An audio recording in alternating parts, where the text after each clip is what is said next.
Esta ya es como la quinta, sexta ocasión que venimos por aquí con ustedes. Gloria a Dios. Y me acuerdo que antes era acá, en un saloncito que estaba acá, era la iglesia, ¿verdad?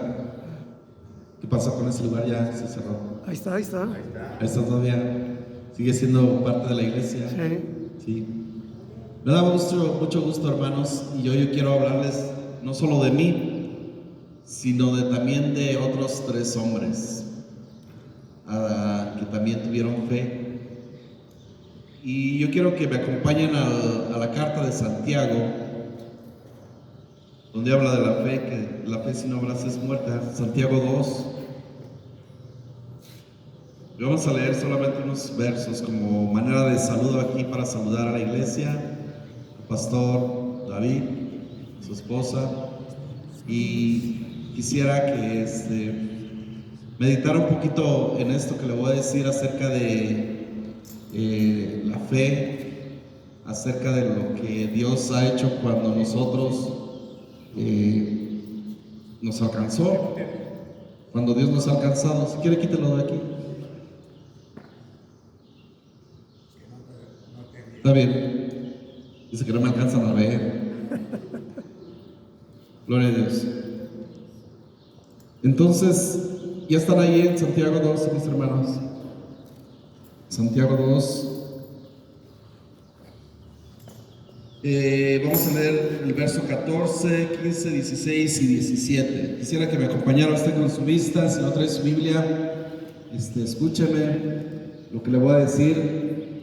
Y si tiene su Biblia, pues acompáñame ahí siguiendo con sus ojos la lectura. Dice la palabra de Dios en nombre del Padre, del Hijo y del Espíritu Santo. Hermanos míos, ¿de qué aprovechará si alguno dice que tiene fe y no tiene obras? ¿Podrá la fe salvarle? A manera de pregunta. Y si un hermano o una hermana están desnudos y tienen necesidad del mantenimiento de cada día, y alguno de vosotros les dice: id en paz, calentaos y saciaos, pero no les dais las cosas que son necesarias para el cuerpo, ¿de qué aprovecha? Así también la fe, si no tiene obras en sí misma, ¿qué dice? Es muerta la fe, si no tenemos obras. Yo le decía que yo le quiero hablar de tres hombres en la Biblia y uno que no está en la Biblia. Son cuatro, pero los cuatro tuvieron algo hermoso después de que el Señor fue alcanzado. Por eso les decía yo quiero que tú medites un poquito en lo que el Señor ha hecho contigo cuando te encontró. Y del primer hombre que yo les quiero compartir es de Mateo.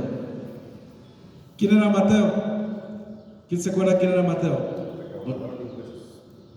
Un recaudador de impuestos. ¿A qué se dedicaba el recaudador de impuestos?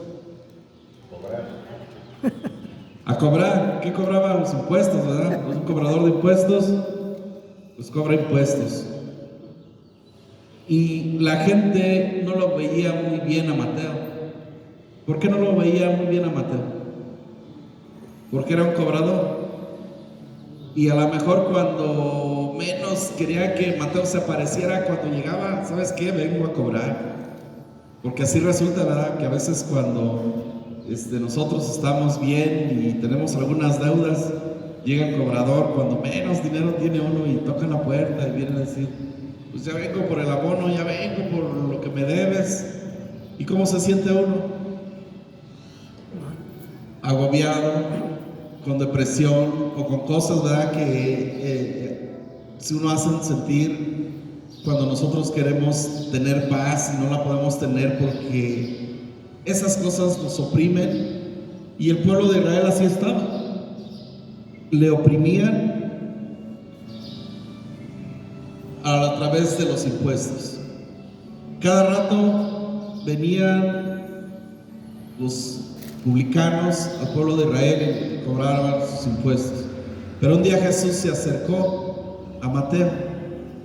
Y yo no sé realmente lo que el Señor le haya hecho a Mateo. Si le haya agarrado el hombro, le haya dado la mano, un fuerte apretón de mano, si lo haya mirado fijamente a los ojos, o no sé cómo le haya dicho una palabra bien sencilla: sígueme. Y Mateo, yo no sé qué haya sentido Mateo cuando el Señor le dijo: sígueme. Porque Mateo era un hombre que a lo mejor no tenía necesidad, pues era un publicano y ganaba bien. Y cuando el Señor se le acerca, a lo mejor lo miró fijamente, a lo mejor con la mirada de amor del Señor, y le dijo: sígueme. Y la reacción de Mateo, ¿cuál fue? Él no dijo: déjame primero, voy a entregar cuentas, déjame primero, voy a la casa y a ver qué hago con el dinero que acabo de recaudar. Sino que la palabra nos enseña que él dejó sus cosas. ¿Y qué hizo? Le siguió. Mateo sufrió un cambio muy especial. Y yo por eso te decía que tú traigas a la memoria cuando el Señor vino a tu vida. ¿Provocó también ese cambio el Señor en tu vida? Porque estamos hablando de que la fe sin obras es muerta. Y Mateo, sus obras que antes él hacía no eran buenas, ¿verdad que no? Pero después, cuando vino a Cristo y siguió a Cristo y aprendió de Cristo, después sus obras fueron buenas, ¿sí o no? Que hasta tenemos un evangelio, ¿verdad? El evangelio de Mateo. Mateo se puso a escribir el evangelio con detalle, nos enseña la vida de Jesús, nos enseña el evangelio de Cristo, nos enseña la vida del maestro, cómo fue que él la vivió de cerca, cómo la sintió. Entonces, Mateo fue un hombre que también tuvo fe y la aplicó. Al momento de que el maestro se fue, él también siguió caminando en la fe y no volvió atrás. Él no se volvió, después de que el maestro resucitó, no se volvió otra vez a cobrar los impuestos, no se volvió a la vida de antes, porque cuando estamos en Cristo somos nuevas criaturas, ¿verdad? Dice: el que viene al Señor, nueva criatura es, las cosas viejas pasaron. Entonces, si las cosas viejas pasaron, ya Mateo no podía volver otra vez a cobrar sus impuestos, sino que él ya tuvo una vida buscando al Señor, sirviendo al Señor con todo su corazón. Y no sé si tú también lo has hecho así. Hay momentos en los que es difícil y el Señor nos encuentra a cada uno en diferentes situaciones. Yo no sé en qué situación estás, yo no sé en qué situación el Señor te encuentra, pero a Mateo lo encontró ahí haciendo su trabajo. Le dijo: sígueme. Y Mateo le siguió sin poner objeción, sin decir: primero mi familia, primero mi casa, primero mi riqueza, o primero las cosas materiales. No, él dejó todo y siguió al maestro. El otro hombre era un poquito parecido, era Zaqueo. Zaqueo, dice la palabra, que era un hombre bajito, chaparrito, pero era bien tremendo. Era también un cobrador de impuestos, pero ese sí, la Biblia dice que a lo mejor había robado a otros, ¿verdad? Y a lo mejor a Zaqueo nadie lo quería. A lo mejor a Mateo lo querían 2 o 3, pero a este Zaqueo a lo mejor nadie lo quería. Zaqueo era como un indeseable, como que: órale, pues pásale, te invitamos a que pases. ¿Cómo es?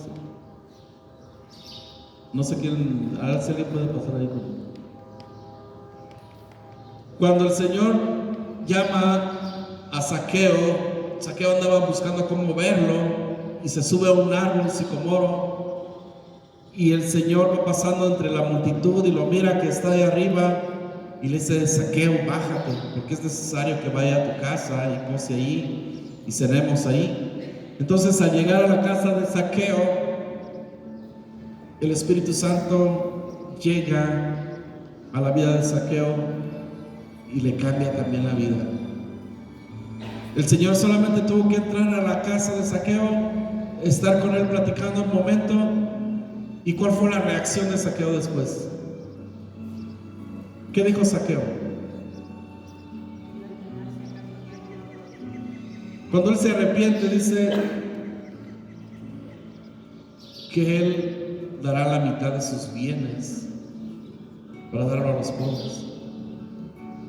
Cuando el Señor vino a la vida de Zaqueo, Zaqueo se dio cuenta que a lo mejor tenía demasiadas cosas y dijo: yo no necesito la mitad de mis bienes, se lo voy a dar a la gente pobre, a la gente que lo necesita. Yo no sé si nosotros hicimos eso cuando el Señor nos llamó, que hayamos dicho nosotros: ¿sabes qué? La mitad de mis bienes yo los entrego para la obra de Dios. O a veces simplemente a la ofrenda, hermano, a veces no queremos dar la ofrenda, o a veces sí la damos, pero queremos cuentas de la ofrenda que damos al Señor. A veces que depositamos la ofrenda, y cuando depositamos la ofrenda, ¿de quién es? Dios. ¿Para quién es la ofrenda? Dios. Y tenemos que pedir nosotros a cambio a cuentas a Dios, de decirle: Dios, ¿qué hicieron con tu ofrenda? ¿Verdad que no?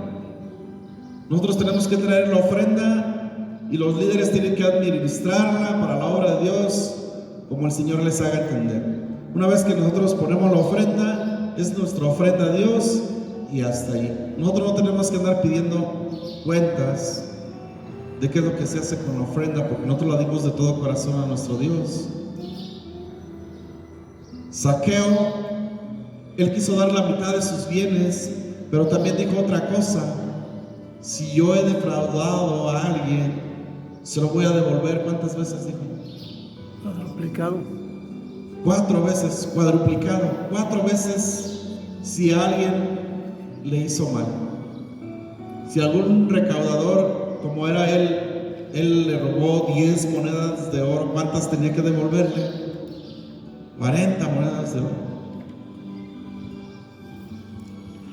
Era mucho, ¿no?, lo que él hizo para devolver lo que había en cierta forma dañado.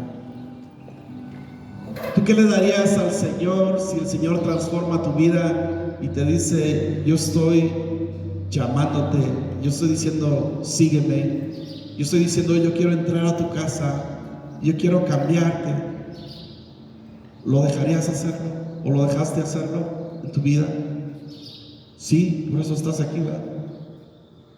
Cuando el Señor vino a tu vida, tú le diste la oportunidad de conocerlo y de conocerte a ti mismo también, porque el Señor nos muestra cómo somos nosotros mismos.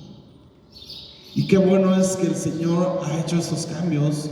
Ese cambio que hizo en Mateo y el que hizo en Zaqueo fueron buenos, y el resultado de sus obras también cambió. Otro hombre de la Biblia que nos habla, todos sabemos quién era Saulo. Saulo era un hombre también que conocía supuestamente la verdad, conocía la Biblia, conocía la palabra de Dios, y él creía que hacía la voluntad de Dios cuando perseguía a la iglesia y perseguía a los primeros cristianos. Que era lo que hacía: los mataba, los arrastraba, los apedreaba, y él pensaba que hacía la voluntad de Dios. Pablo era un hombre que se sentía con poder y tenía poder religioso, porque traía hasta cartas, ¿verdad?, para ir y buscar a los cristianos y sacarlos de donde estuvieran y arrastrarlos, matarlos, apedrearlos, exhibirlos públicamente, para él desacreditar la fe en el Señor. Y esa fe era una fe genuina que tenían los apóstoles, y era una fe genuina que la gente empezaba a conocer. La gente no sabía hace mucho tiempo de lo que era la fe, la verdadera fe. El Señor nos vino a mostrar lo que era la fe y puso muchos ejemplos. Y Pablo era un hombre que era tremendo. Él conocía de la palabra, pero no estaba bajo la voluntad de Jesús, lo que él quería hacer en la vida de Pablo, hasta que tuvo un encuentro Pablo con él. ¿En dónde lo tuvo? Camino a Damasco. Cuando iba rumbo a Damasco, ¿verdad?, en su caballo, lo tumbó del caballo y lo dejó ciego por un tiempo para que entendiera quién era el Señor. Y también a raíz, desde la primera vez que Saulo se encontró con Jesús, cambió su vida. Y tenemos un gran testimonio acerca de Pablo, de lo que él cambió en su vida. Pablo se convirtió en uno de los apóstoles que más predicó a la gente, a los gentiles. Y él hablaba también de la fe. Y hablaba de una fe también acerca de su cuerpo, pero el Señor le dijo que no lo iba a sanar por un problema que tenía de salud, probablemente en su estómago, o no sabemos bien a ciencia cierta qué era lo que él tenía de enfermedad. Pero él había rogado al Señor que le sanara y el Señor no le sanó. Sin embargo, eso no significa que Pablo no tenía fe. Pablo tenía fe y él incluso se presentó ante el rey Agripa a presentar defensa y decía que él creía en las promesas del Señor que se habían hecho para nosotros, y esa fue la defensa que presentó ante el rey Agripa. Agripa era un rey malo y le dice a Pablo: por poco me persuades a ser cristiano. Por poquito. Solamente que él no quiso, quizás porque tenía en sus manos el gobierno y no quiso renunciar a ser el gobernador, a ser el rey. Prefirió seguir siendo el rey que tener un rey. Nosotros hoy en día también tenemos que enfrentarnos a esa situación. Si el Señor ya te dijo a ti: sígueme, y estás aquí porque el Señor te ha llamado, entonces síguele. Y que tus obras no sean las mismas obras que hacían antes, que hacías antes.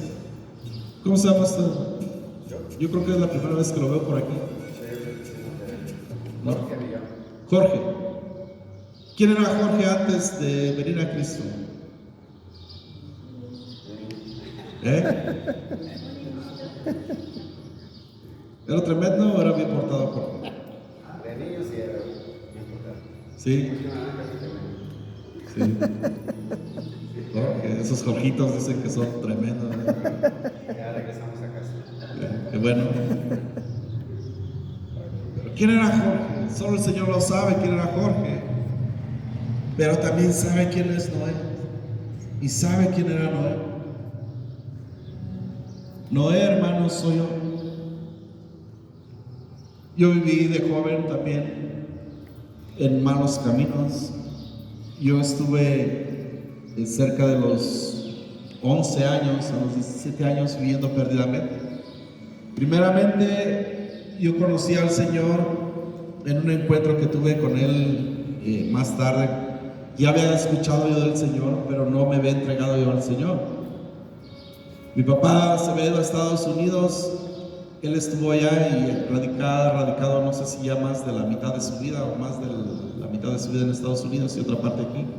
Y él tenía eso de que iba y venía cada rato. Entonces, cuando él venía aquí, a nosotros, a mí, a un hermano mayor, siempre nos decía que nos acercáramos al Señor, que buscáramos al Señor. Pero nosotros no queríamos, porque nosotros, a la edad de 10, 11, 12 años, ya nos juntábamos con el barrio, ya nos juntábamos con la gente del barrio. Y ya habíamos aprendido las cosas del barrio. Ya cuando uno está en el barrio, pues anda del barrio y dice uno que el barrio es primero. Dicen, no, pues que mi familia ahora es el barrio. Pero realmente el barrio no es una familia que te vaya a respaldar en los momentos de enfermedad. El barrio no es una familia que te vaya a visitar cuando tú estés en la cárcel, cuando tú estés enfermo o cuando te estés muriendo.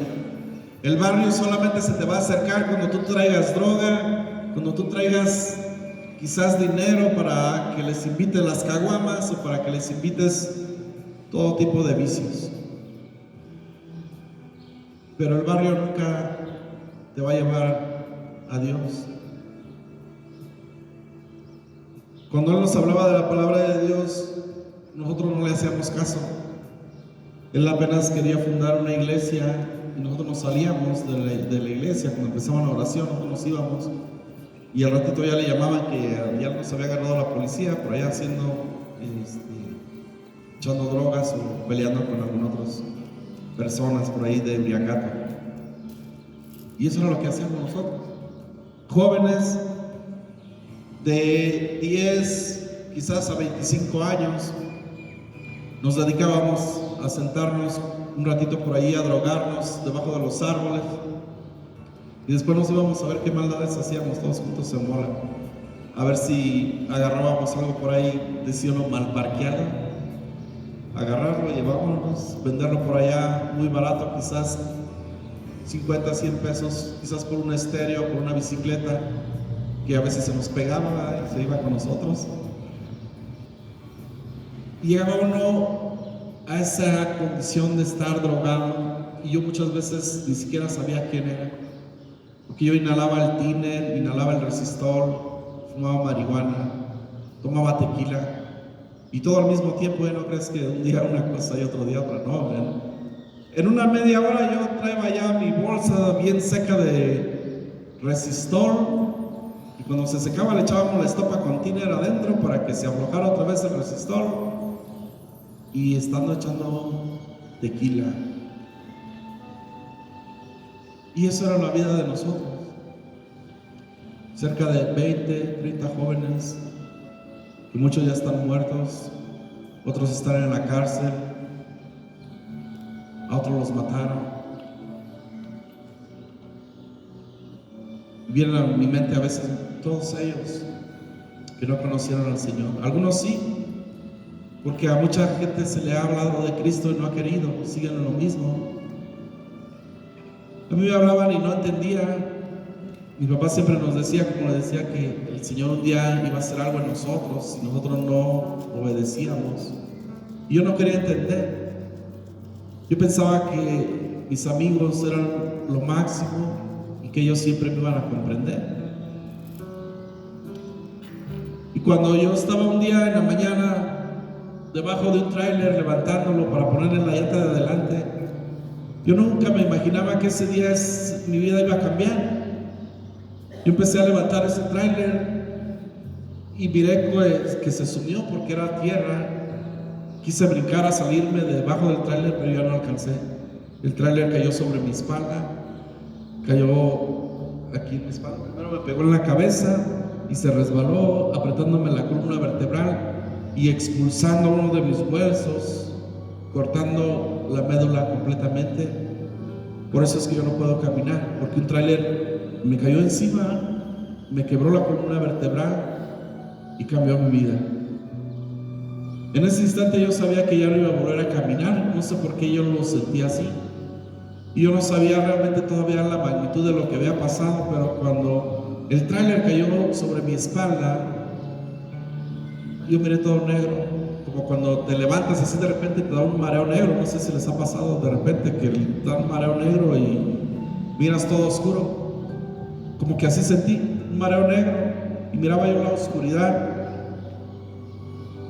y mi sentir fue de que a lo mejor había entrado al abismo. Yo así dije, entré al abismo y miraba todo negro, y yo estaba consciente, no de mi cuerpo, sino de mi mente, como de mi ser.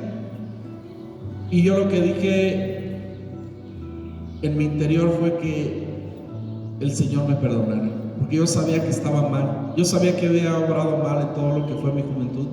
Yo sabía todas las maldades que había hecho, y ahí me arrepentí porque yo sabía que iba a ir al infierno. Yo dije, Señor, yo no quiero ir al infierno. Pero yo no vi al Señor, solamente esa oscuridad.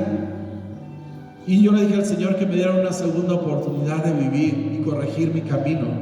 Y cuando yo dije esas palabras, mis ojos empezaron a mirar otra vez lo que es la vista, lo que nosotros vemos.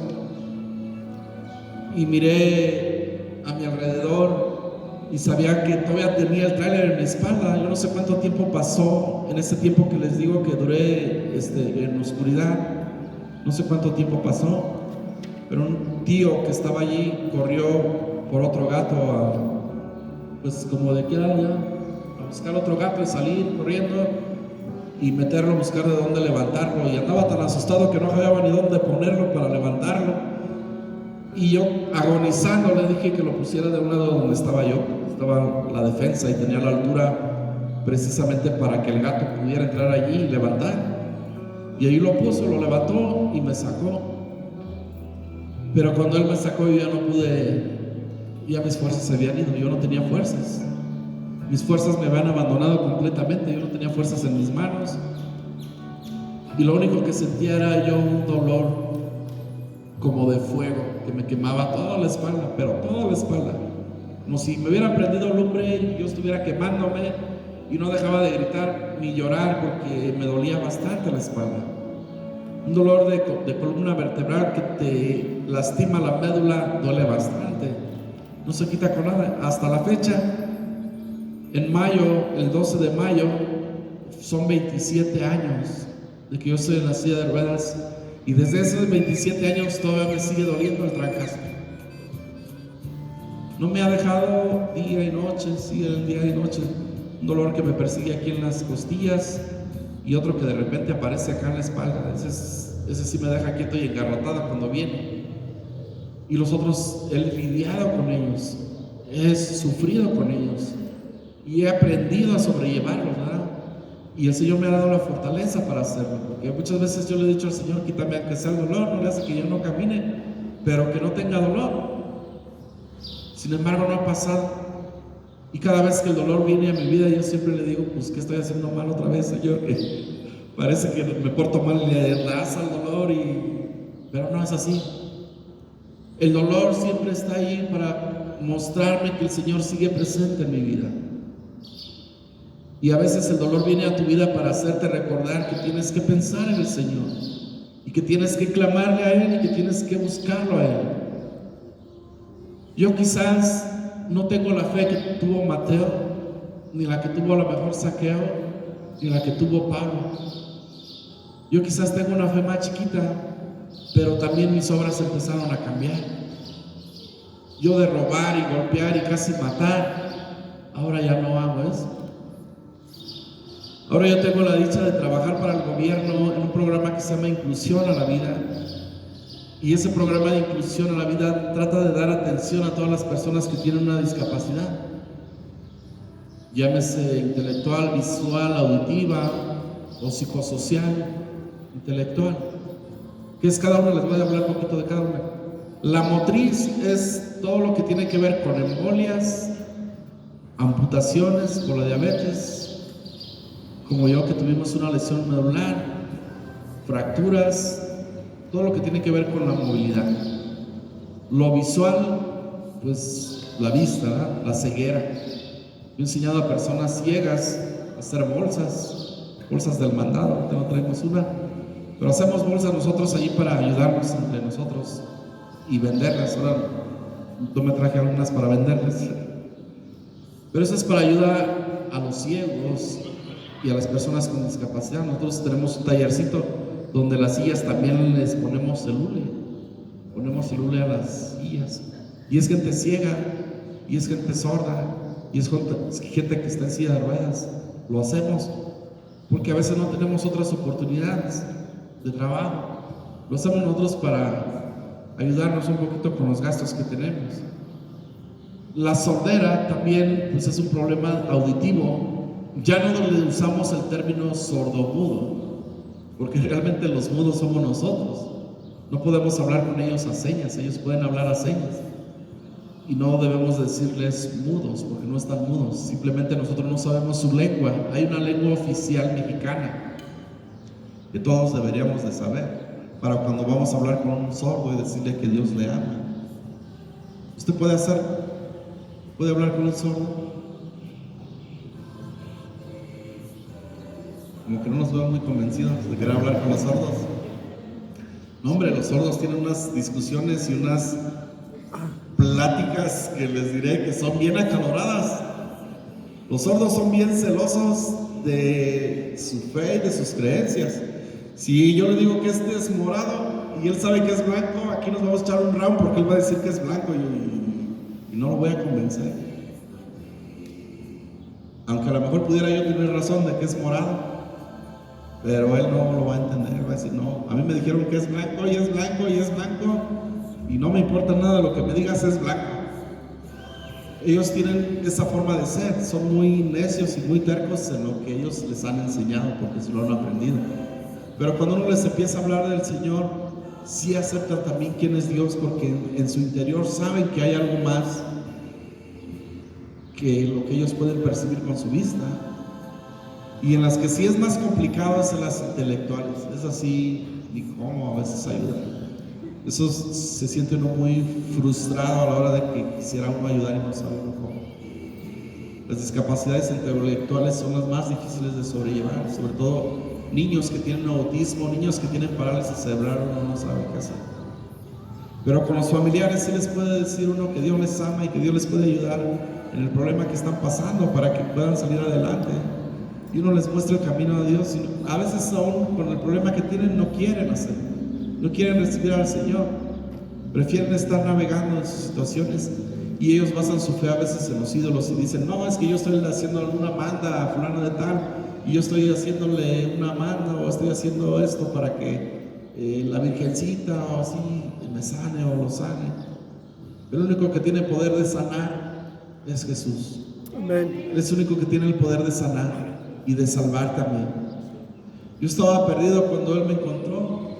Yo estaba en malos caminos cuando Él tuvo ese encuentro conmigo ahí debajo de ese tráiler, porque yo debajo de ese tráiler tenía que haber muerto. Yo no tenía por qué seguir con vida. La ciencia o todo lo que ustedes quieran apunta a que nadie puede sobrevivir debajo de un tráiler que te esté aplastando, ¿sí? ¿Qué les dice su razonamiento? ¿Puede el hombre vivir o la mujer vivir con un tráiler encima como por 10 minutos? ¿Podrá? ¿Hay alguna forma que yo pudiera hacer trampa para que pudiera salir vivo? No hay. Sin embargo, Dios me cubrió, me guardó de no morir, me sacó del pozo de la desesperación, de la muerte. Y sabe que usted se debería de gozar y alegrar, porque Dios no le va a dejar ver la muerte. Él venció la muerte. Amén. Y cuando llegue ese momento tú no vas a ver la muerte. Él te va a llevar a otro lugar antes de que tú veas la muerte. Y eso está en la Biblia, si tú quieres ver, buscarlo, por ahí vas a encontrar que Dios nos ha librado de la muerte. La muerte ya no tiene poder sobre la vida del cristiano. Si a ti te da miedo la muerte, déjame decirte que no le tengas más miedo, porque el Señor no te va a dejar ver la muerte.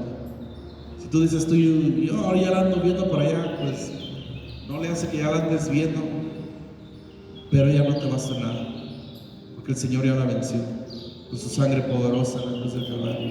Y Él nos ha dado la victoria sobre la muerte. Él nos ha rescatado. Y eso es un motivo de gozarnos, es un motivo de tener fe en el Señor y es un motivo para que nuestras obras cambien y que no sigamos siendo lo mismo que éramos antes. Que Jorge ya no sea el mismo Jorge de antes, que sus obras no sean muertas, que sus obras sean obras que sí van respaldadas con la fe. Yo cuando hago lo que tengo que hacer con las personas con discapacidad, le tengo que agregar la fe para poder hacer ciertas cosas. Y luego ellos no creen que podemos hacerlas. Y cuando las logramos hacer, ellos dicen, yo pensé que nunca íbamos a lograr hacer esto. Yo pensé que nunca íbamos a poder hacer esto. Pero gracias a Dios que podemos hacerlo. Yo te invito a que tú reflexiones cómo te encontró Dios a ti. Y si tus obras a partir de ese momento fueron buenas o fueron malas todavía.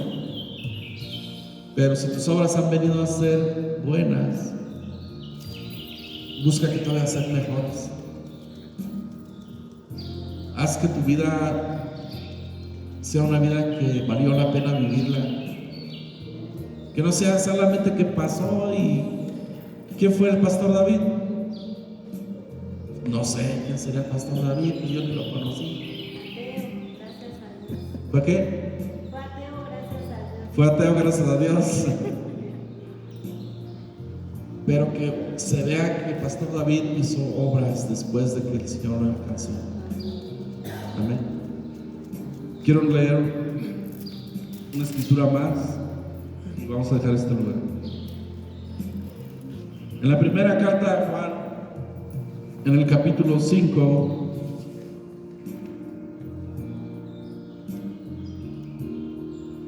Tenemos una confirmación bien tremenda de la palabra de Dios en esta carta.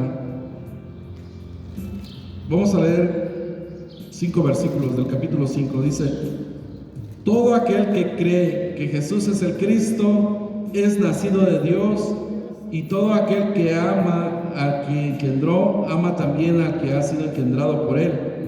En esto conocemos que amamos a los hijos de Dios, cuando amamos a Dios y guardamos sus mandamientos. Pues este es el amor a Dios, que guardemos sus mandamientos, y sus mandamientos no son gravosos. Porque todo el que es nacido de Dios vence al mundo, y esta es la victoria que ha vencido al mundo. ¿Cuál? Nuestra fe. Nuestra fe. Nuestra fe ha vencido al mundo, hermano. Si usted tiene fe en el Señor, ha vencido al mundo. ¿Quién es el que vence al mundo? Sino el que cree que Jesús es el Hijo de Dios. ¿Cuántos creen que Jesús es el Hijo de Dios? Amén. Gloria a Dios. Pues ustedes han vencido al mundo.